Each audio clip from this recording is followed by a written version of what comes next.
Hello, everybody. Welcome to the weekly NUFC360 podcast. My name is Will Dixon, and we're going to be talking about all things Newcastle United, everything from what's been a fairly positive start to the season for the Toon Army, as well as some matters off the field as well. We're joined by Stuart, Michael, and Max for this week's episode. Guys, how are you? All right, thank you. Yeah, good. Great.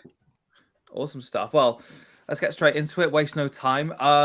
At the weekend, drew 0-0 with Brighton. Probably on reflection, maybe lucky to get a 0-0 draw. Brighton did look like they had more of the chances, but still, Newcastle undefeated after 2 games.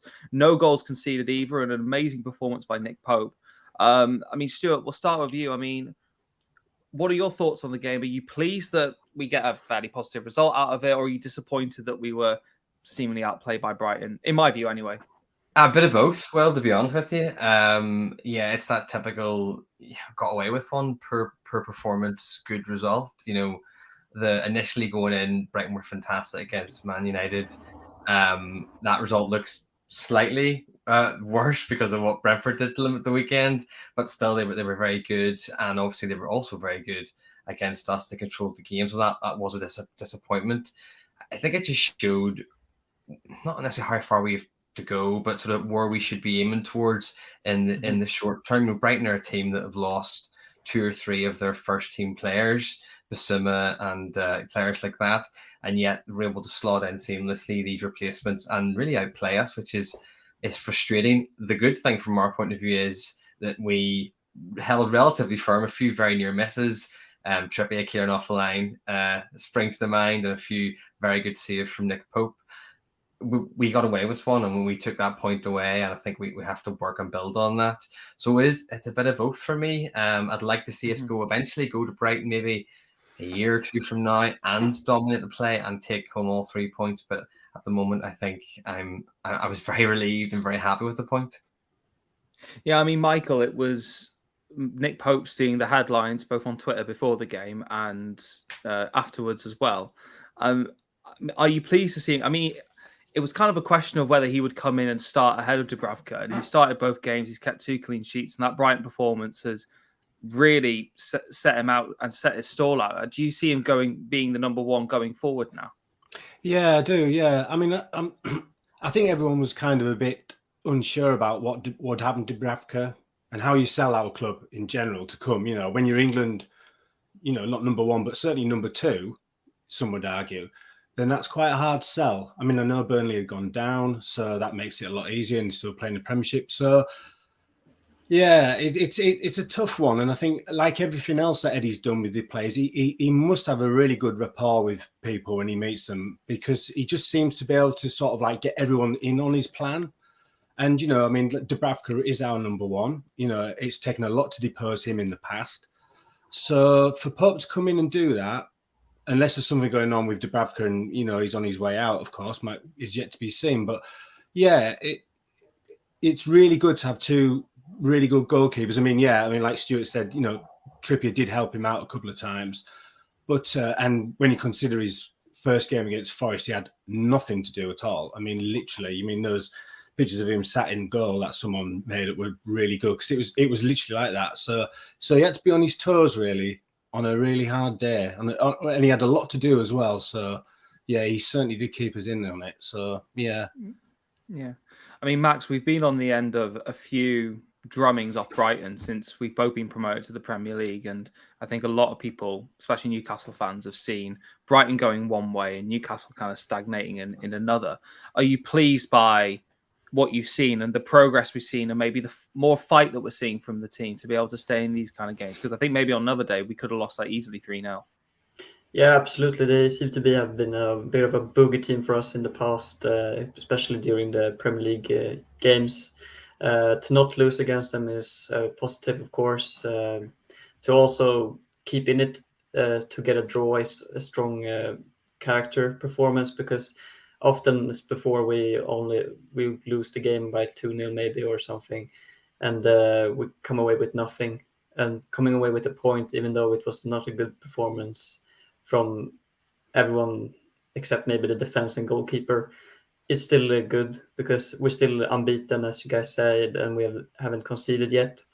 And I think it shows progress in a way, because as I said, we didn't concede, and usually we lose those games, but this time we still draw. And if you compare ourselves to Brighton a bit, Potter has been there for quite a few seasons now, and whilst Eddie Howe is on his first whole season, so we're probably going to be behind them a bit, maybe 1 or 2 more years. Then we can see the tactical battle again in maybe next game when we meet them.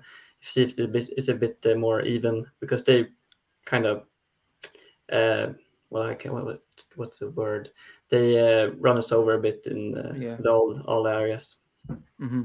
I mean, Stuart, Max makes a great point. I mean, Potter's been there since 2019. He's had 3 full seasons with this group of players. Yes, they've lost their key ones, but they all seem like they know the plan. They understand their roles very well. And obviously they went to Old Trafford and won on the first day of the season. Is this just a case of we're playing against a team that is much further along the line than we are? We're at the very start of that process under Eddie Howe. I think so. I mean, the Potter is a fantastic manager. I'm a big fan of his. He has an identity, which Eddie Howe does as well. And as Max has alluded to, it's the start of this process. The first was the Great Escape, and now it's building upon that. So it just shows you really how incredibly well run the club is in general. A lot of that, and people have said this in the past week or so, is down to our current director of football, Dan Ashworth, and that's obviously a really positive thing from the things he's been able to implement there, and hopefully we'll be able to transition over and implement here. But I do think they are further along that train than we are, and that's why I do think, as I said, they should be our short-term aim, is being able to generate that kind of football. They're missing a striker. That's it. And the people said that about Brighton for years. If they had an elite striker, they'd be farther up the pitch. They will dominate games and be able to do that against some of the best teams. So yeah, it was as frustrating as it was to go there and not do the same sort of performance as we did against Forest. They're 2 completely different games and 2 different propositions. But that in itself is also it's something I think that Eddie had mentioned before that he wanted to do. He wanted to see us be a different team. I think, again, the last half of last season, we were the one type of team. We were counter-attacking, we controlled ball when we could, and we were very, very effective in a lot of ways. But you saw that in pre-season, the way he would almost try and play 2 completely different 11s, or against I'm going to forget the first or second pre-season game in Austria. He wasn't playing his usual 4-3-3. It was actually a 4-5-1 or a 4-3. He was trying different things. I think he wants this team to be able to be reactive and to approach games in a different way, and that's a sign of a really good team to be able to do that. So yeah, it may be positive, but it's also maybe a wee bit of brought us down to earth a wee bit, I think. After thinking that. Absolutely, yeah. Mm-hmm. I mean, Michael, just to finish on the game, were you concerned at all by how we were attacking wise? I mean, it's a topic we keep talking about, and we'll get on to transfers in a second. Our need for another striker, our need for another winger. Does this game expose that even more? Yeah, it did really, didn't it? I mean, Maxi tried his best, as he always does. I mean, it's easy now to criticize him, and I know a lot of people do, but he still wants to drag Newcastle forward. He still wants to drag us into a game. I mean, if he did go down quicker than Manchester United share price, didn't he? Really, which was a bit embarrassing. But Wilson had nothing really to feed on apart from that one chance he got, and which on another day, that's all right. And another day, and some days that's not all right. And we were on the day where it wasn't all right. So but yeah, it really does. I mean, you can see why he wants to get someone like Maddison in, someone who could, just create something that, a bit special in those really tight games. And it was really tight. I mean, as as the guys have said, Brighton were so up for it. I mean, it's only in hindsight we look back at, they beat Manchester United. Well, everyone does that now, don't they? But then to go to Old Trafford on the first day and to have that much bottle, that's as we say, that's a really good, well-drilled, decent team that we played against. Yeah. And it really did show our frailty of, if Maxi's not on it and if Miggy's not on it, and they just can't get anything to us. And then we are a bit, we're a bit stuck really. And we're a bit stuck for like choices because what's Wood going to do? I mean, he came on the 85th minute, didn't he? Just to save Callum's legs, I think, more than anything else. So, yeah, it is concerning because we all think we're going to lose Wilson at some point, don't we? Let's face it. We all think, when's it going to happen? Is it going to be next week? Is it going to be 5 minutes into the City game? Yeah, I can see why people are getting a bit, arsey about it, really. So, I didn't expect Brighton to be so physical. I'll be honest. I always thought they were. I don't watch a lot of Brighton, admittedly, but I really thought they were really, really on it and They obviously pressed high, but so do we. But certainly those periods where they were in top, which is 60% in the game, they were first to the ball, but they're muscling them off. They were doing those wee sneaky fouls on like Bruno, which we have started to do, which is a good thing. We were a bit savvy. They were kicking things like that. I was really impressed, the wrong word, because maybe it's not necessarily nice to see, but it was a very different performance than I expected. They were at us and the whole time, and so were their wingers. They were like Son Marks he was great. Up and down the pitch, he was fantastic. No, I completely agree, Michael. I think it says a lot. I think about them, and you could call it an off day for us, but yeah, I think also what helps is when you lose. Sometimes if you lose players, a good manager will say, "Well, look, they think we're just this." So you go out there and you show them that we're not just this, that we're not going to lie down. I mean, that could be a really good incentive. Some teams fold under it. And some teams kind of seem to just sort of like relish that sort of pressure. And I think Potter gets into them being like Eddie. I think he's very good with his players. I think he knows what to do. He knows what to say to his own players. That's what got us out of trouble last year. And that's what's got Brighton, as Max rightly said, the last couple of years, that's what Potter's put into them. Come on, lads, let's show this lot. So, yeah, we did ride our luck, though. Definitely ride our luck. Yeah, some great points there. If you're watching along, make sure you get your thoughts on the Brighton game in the comments. We'll have a read of some of them out. Some really interesting points in there. A couple mentioning Botman's debut as well. I thought he looked pretty good for his first full. Was it full 90 minutes? Can't remember. Yeah, it was. Yeah, I think so. Yeah, because Target didn't play at all. But yeah, let us know what you think in the comments below. We'll move on to the next topic. And Max, we're going to throw the question to you. Should we start trusting Eddie and Dan more when it comes to transfers? So we're seeing a lot of speculation, a lot of apparently bids and interest. It's been a while since we signed someone. The last player we signed was Botman on the 1st of July. Everyone's patiently waiting for that striker, for the attacking options that we think we need. Do you think we just need to bide our time a little bit more and then they're going to come? Yeah, absolutely. I think it's just a bit of an overreaction because the last month or so, it's gone really quiet. And that's probably because of the new, with Dan Ashford as director. And, we have a tight circle of staff who works on the transfers and not as much is leaking out. I feel like the rumor mill has stopped a bit, at least the last few weeks. And that's for us fans who we see the breadcrumbs of all the transfer business that goes on. We don't know what the talks behind the scenes, how many players or agents they have approached, how many clubs. So it's really hard because we're in the dark. So that's what makes us nervous and maybe stressing out because we know as well as they do what we need before the transfer window closes.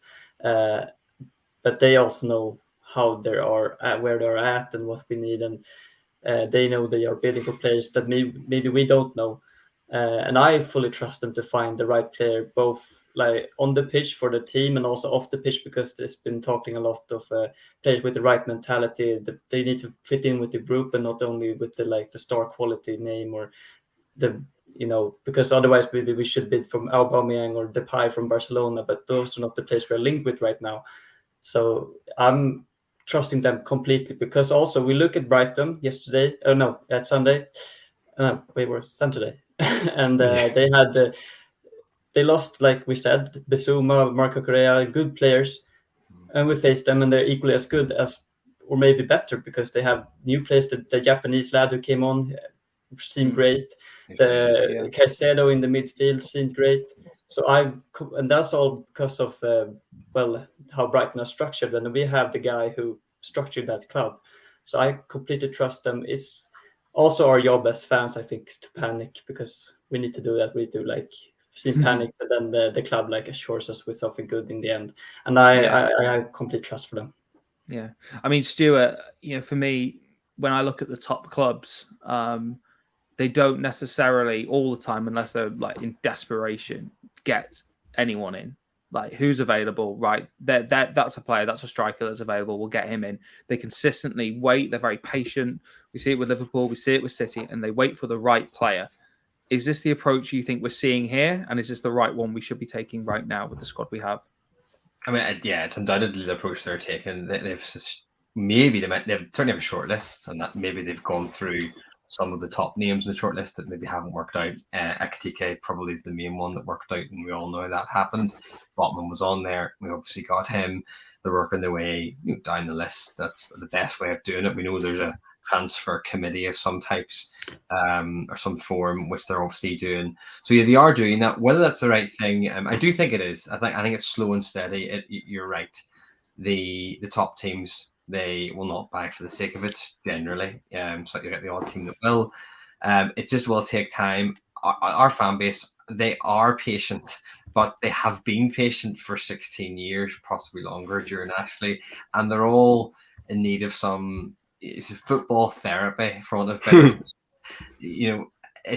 We see a bid going in and getting rejected, and we almost get Vietnam flashbacks to Hamza Chowdhury and Iguchi and things like that, and it's not like that anymore. Like it will be fine, but it does take a while, and it will take time for us to get over that and then finally be okay. They've spent 150 million since January. That's really good. That's a solid investment. Some that had to spend January because they felt they needed to, and they're slowly working the way up there. I think the thing that sticks in my head is, and it's not a worry, it's more of in the past, there's no accountability with the likes of managers and Steve Bruce and people like that. So if they did poorly, they just did poorly. There wasn't like, we're getting, they'll be fired then. I can't remember the last Newcastle manager was fired. Probably Shearer, to be honest. I think about it. McLaren, I think. Maybe actually. McLaren wasn't. Before that, maybe was Shearer. But Pardew didn't get sacked. Bruce didn't sack. My point there is they could not sign players. They could not get results. Eddie is a massive fan of Eddie, and I think he's absolutely brilliant. And that contract extension shows you the faith they have in him. But if the players don't do it, or Eddie doesn't do it, there will be accountability there, both for players and managers. It's been said a lot, but Bruno's there, Trippier's there, Botman's there. These are either superstars or superstars in the waiting, and they're not there to come 8th or 9th every single season. They're there to push and eventually challenge. So there will be accountability, and money has to form some part of that. So I think it will come. It might be a bit sooner than we expect, but I don't know. And then again, January's going to be massive. The people just assume, we don't sign someone in the next 2 weeks. Well, that's us for the year. Well, it's not. Like, January will be a factor. And if they sort of sit and wait and say, actually, we're 10th in January, let's push up and try and do something, they will, you'd imagine, back themselves and try and do that. If we're sitting 5th or 4th, they maybe won't. So they will be reactive, and they've shown that already last January. So yeah, I suppose the cop out answer there is time will tell. I, for one, obviously back them. I would like to see a couple more signings up top, obviously, as everyone would. I think I've always felt that if I could go into some sort of coma for the next 2 weeks and wake up on the last, write it out. What happened? What did I miss? Right. Oh, cool. Really? That's nice. Team sheet first, checking the family after that, and it'll all be fine. See what it is, because like last January transfer window was amazing. I remember waking up, eating my breakfast, and it was like, we've just paid 30 million for some kid from France. I was like, this is so weird. This is brilliant. So hopefully it's some things like that again. But yeah, I'm positive about it. But it's a hard road we've walked before. Yeah, I mean, Michael, are you trusting kind of the players we're seeing linked with? I mean, Maddison, I remember when I saw that, I went, no way, surely no way. And then it was kind of like, maybe it could happen. And then it's kind of died down again. But like the Maddisons, the João Pedros is kind of the new one, but also some of the Chelsea boys as well. Apparently we're trying to keep ourselves in the loop, and Chelsea very much not very far from done in terms of their transfer business. Yeah. Do you think are you trusting the players that they're looking at, or are you thinking? Oh yeah, you can tell that they've got a strategy, because I mean, you look at Inteke, if I said his name right, and that Pedro. They're both young. They're both barely, not even 21, are they? Don't think they're 21, are they? So they've obviously got a type that they're looking at, especially when it comes to forwards. I think it seems to me they all seems to be these young kids that have just like anything with promise. That's what they obviously want to go with on that score. So you can definitely see that they seem to want to go for a particular type of person. Now the Maddison thing is very strange. I think we talked about on here. Some of the guys talked about on here. Where would he play in that three? He's got Miggy, he's got Wilson, and he's got Maxi. Where would he play there? Because he's a 10, So where, is there any truth in it? And then there's what guys like us, we don't know, do we? Maddison, was that true? Who knows? Yes, apparently, because apparently we bid so and so, and Leicester went, no chance. But obviously the intention is there. It depends, but it's when do we believe it and when do we not believe it? I think the problem we all have is we thought we were going to be like kids in a toy shop, didn't we? There's the keys, and off you all go. And, I'll have that one, and we'll have him, and we'll take that. And it hasn't worked out like that. And, and I'm like everybody else. I felt like that. But like Stuart said, come January, thought, no, I can see what they're doing. They're going everywhere, and everyone's going, oh, it's you lot. That's 20 million more than we just said to Arsenal. And you're like, oh, okay. And I think they're trying to sort of just do it, just going to do it our way. We're going to do it calmly. If we want Aubameyang, we will go and get Aubameyang, but we're not going for that sort of person yet. We're not going to get Ronaldo.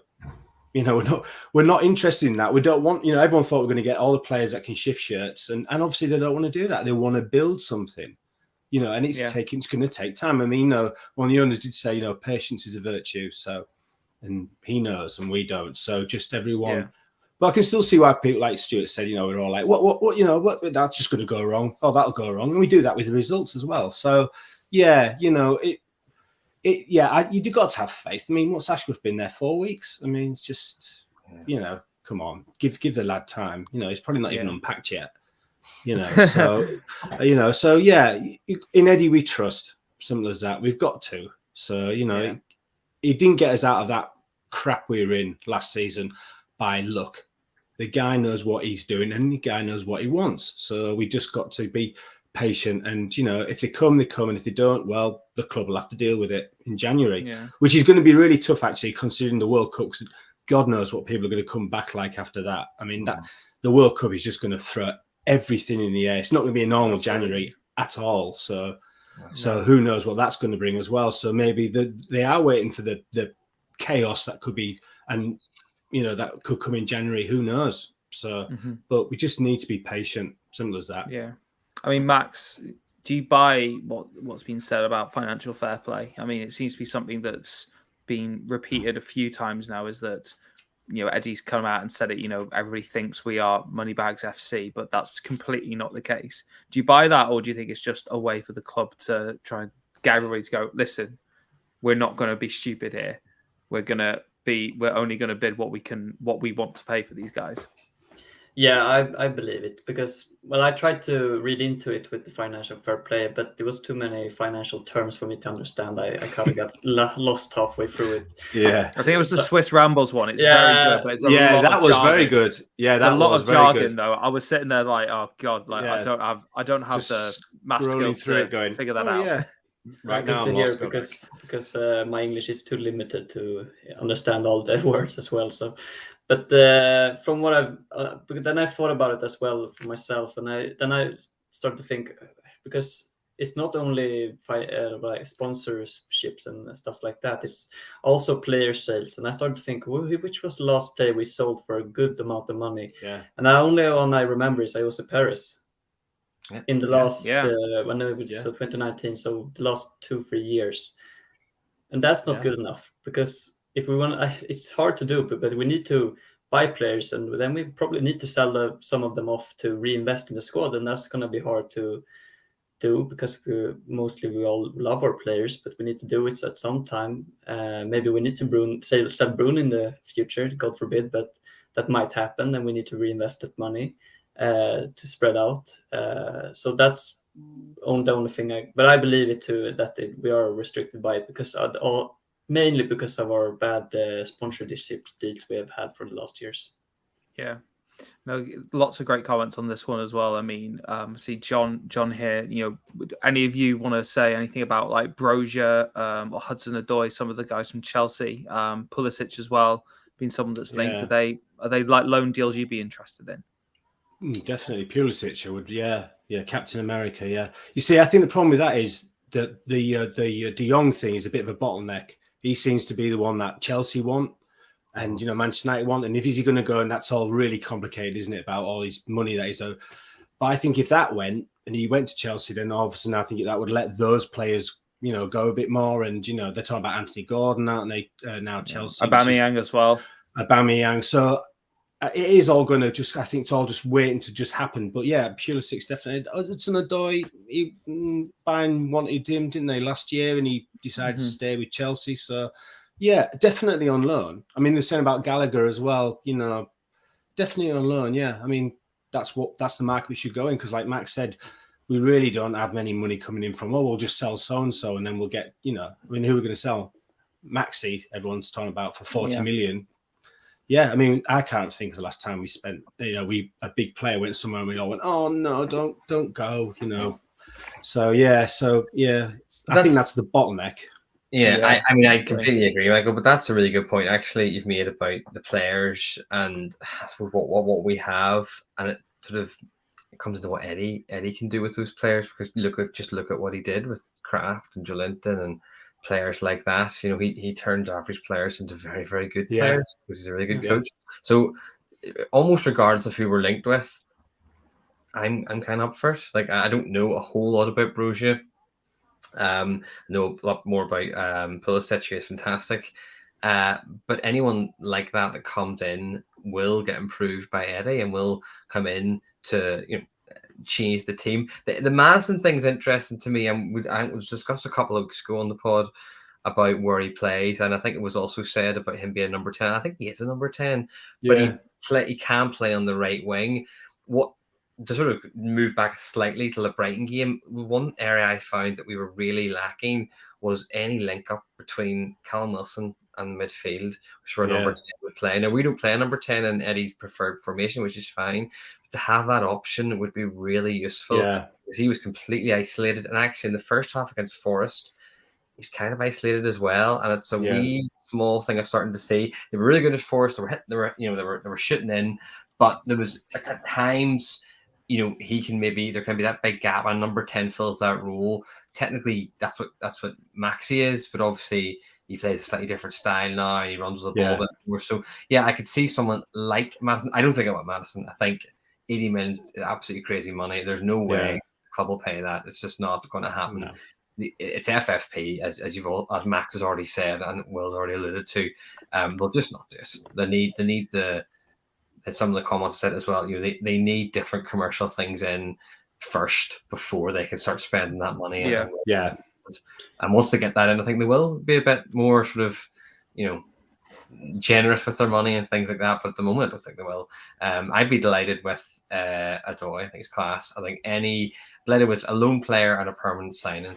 But again, the loan thing is funny because loan-wise, again, because I'm a jaded Newcastle fan, I just assume they're going to come, they're going to play, and they're going to go away, like Kennedy or someone like that. You know what I mean? And they might sign. Like, look at now, you have to look at the likes of Target. He's great.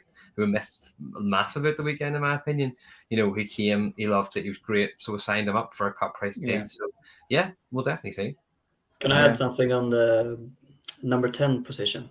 Mm-hmm. Yeah, I think the loss of Shelby was maybe a bit bigger than we thought, because if he could play in that sitting defensive role, we could push Bruno up, and he finds those passes, and I think he could link up that attacking line in midfield pretty good. So it's sad that we lost Shelby, because he's also creating from the quarterback long passing role. So that's also another way of, and Wilson could maybe have found each other with some long balls behind the back line. I mean, we need options, don't we? We need options of formation. I mean, when it's not going like against Brighton, we need to have someone come in and we're going to change things, taking Miggy off, and Maxi's going to play here. I mean, that's what we need really more than anything else is And I think Eddie's doing the best he can with the tools he's got. So yeah, I think Anderson looks, from what I've seen of him, he looks really, really good and can be that player to make a difference. But it's a big ask. It's a big ask for a very young player to jump into the,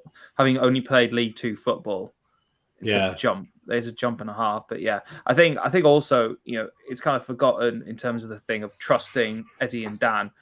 You know, towards the end of the transfer window, way more transfers always happen, and every club up and down the land says we're going to get our business done early, we're going to sort ourselves out, but it always happens. It always happens. I'm sure they don't do it deliberately. It's just the way it happens. The time pressures, it just means that it cuts it too close. Yeah, it's an interesting one, but yeah, great to see so many comments about this. Keep them flying in. We'll move on to the last topic, a bit of an interesting one. Obviously, we've seen Arsenal have a behind-the-scenes Amazon All or Nothing documentary with some mixed results. I mean, to be honest, I've actually been fairly impressed by what I've seen. If some of Mikel Arteta's slightly stranger analogies, we've seen Man City do one, we've seen Tottenham do one. Leeds had an Amazon series, but it wasn't All or Nothing. It was under another banner. But apparently, Newcastle could be the subject of one, and people have been knocking on the door to see if they could get the cameras to do a fly on the wall documentary. Would you guys, I mean, firstly, would you like to see it? As much as you want to see a crash on the motorway that you can't look at, because that's how I look at the Arsenal one. You know, I was like expecting that to be a car crash, and I thought, oh, this will be, I'll watch this. And of course, it wasn't. It wasn't anything like all the press were all going on about this and Arteta and this. I haven't got to the Aubameyang one yet, so I know that's quite a thing. But yeah, I mean, it's car crash TV, isn't it? So everyone's going to want to watch it. So just wait to Newcastle at home. That's the one I'm looking forward to. Yeah, me too. That's yeah. It's but I mean, it's an interesting one. I mean, it's not necessarily a cursory to do one, because City did one and they got 100 points and absolutely blew everybody away. Although whether you want to say Champions League's a problem, then maybe you can go into that. I mean, would that really affect anything? Is it the right time to be doing something like that? Is it something the club really need to do? Maybe it's a good advertisement thing? Yeah, it's brand. It grows brand. I mean, the positives are it would definitely grow the brand. It'll push it all over the world. People will see it, and Newcastle's already become a global story because of the takeover. It will further that and perpetuate that. I think. I don't know if this is confirmed. I mean, I know it's not confirmed. I find it a bit odd if they are, and the reason is, the reason I don't think they will do it is Pep, Arteta, and Mourinho are all very particular characters, as in they are characters. They're a bit odd, they're a bit dynamic, they're a bit strange. Eddie Howe is boring. Now, I love that he's boring. I absolutely love that he's boring because he doesn't say anything daft. He's a brilliant coach and a fantastic family man, and he resonates with his players. But he's boring, and his press conferences are boring. I'll watch his press conferences. I've never watched Bruce's because they made me really angry. No, that would have been worth watching. Well, that would have been. Last season would be amazing. But I like this. Yeah, I don't know if we'll do it. I just don't know if we'll do it. I think he's a bit too dull. I mean, even there was a Liverpool one a couple of years ago, I think, and it was on Channel 5, and Rodgers was there. And remember he's talking to Sterling, and he's giving Sterling stick, for when Sterling's very, very young and just broken into the team. Again, another off-the-wall kind of character in Brendan Rodgers. So he's quite a dull manager, Eddie, in the sense of I don't think he's going to do anything too crazy about him eating brown flakes for most of the episodes and just really slowly walking through tactics, that sort of thing. Just I think Rafa would be quite dull because he's just so focused on the job, and that's all it is, and the players. I would love to see it. I would just as an obsessive fan, I just want to see beyond the ground. But I think I'd be happy to wait. Not to Eddie's ground, I don't mean that. I just mean until there's a new training ground or a bit more of a force or there's more players involved, and I would be happy to wait to see that. But look, if it did happen, I'd watch every episode. I really would. It would be fantastic. Of course, Of course. I mean, Max, our neighbours wearing red and white down the road know what it's like to have cameras go in during your darkest times. Is there any risk that if we allowed the Amazon cameras into the dressing room, we could actually maybe upset the balance a bit more? And I'm not saying Netflix's documentary contributed to Sunderland's downfall, but is there that risk? I don't know really.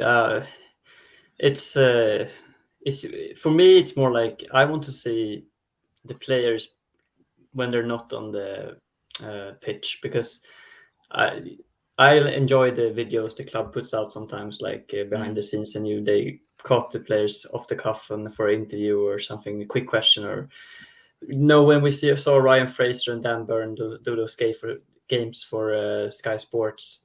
That's the side of it that I like and I enjoy with the Arsenal one, is to see the players behind the scenes and see how they go about their day. And I think it dehumanizes them more than, because for me, who also watch pretty much all the games on TV, they're basically just don't exist really. They just on the screen, they do the thing, they score a goal, they do something, they post something on social media, but I don't see them how they are with, with together on the training ground. And that's the thing that I would like to see mostly. And of course, it would be nice if we had a nice season maybe in Europe, where the film crew goes with them to all these places and etc. But I'm open to it. That would be nice to see, but I don't know if it affects us so much, but we'll see.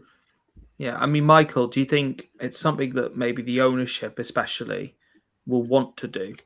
As in, show the great work that they're doing, show them bringing a club from the ashes and rising them up, building a new training ground, maybe improving the stadium, rebuilding the team, doing all these great things, as maybe, the ownership with the owners that we have would maybe are wanting to showcase. Yeah, absolutely. Like Stuart said, I mean, it's going to give the club a massive profile all around the world, which is what they're going to want. So you can see why they would want to do that. You can see the benefits of doing that. I mean, let's face it, it's going to be us who cop it. I mean, I want to see Eddie Howe's Brand Flicks mornings. I'd really do. I could just imagine that. I just imagine him sat at his desk on time lapse because he's there for 3 hours, and the maker's going, "Why didn't you speed this up?" Because it is speeded up. This is what he does, because he will just be sat there going. When the film crews find out he turns up at the training ground at 6:30 in the morning, oh God, yeah, do you know what? Nah, let's not do it. But yeah, I mean, commercially, it would be, just something that the club must be. Yeah, you can see just why they would just buy into it and and take the flack when it comes. So, but yeah, I mean, that's what it's all about, isn't it? Trying to get all those fans in Singapore and the Far East and all that. That's what. It's what Manchester United were backboned from. That's what the tourist fans, I think they call them now, don't they? Which is not a particularly very nice name, but yeah, I could totally see it happening just for that reason. Simple as that. Yeah, all or out Newcastle. All or out. Yeah. Narrated by Anton Deck. It'd be great. Yeah. I'd love it. Sort of like a Geordie Shore tie-in with it. So go down the big market and Eddie dancing. I'm sure there are possibilities. Oh yeah, I mean, they could don't mind. I mean, I bet you get a feeling that Bruno's a bit of a character. So and everything seems to be based around him at the club anyway. So yeah, but I mean, yeah, it will happen if they want it to happen and they get approached. It'll happen. Simple as that. They'll be fools to turn it down. Mm-hmm.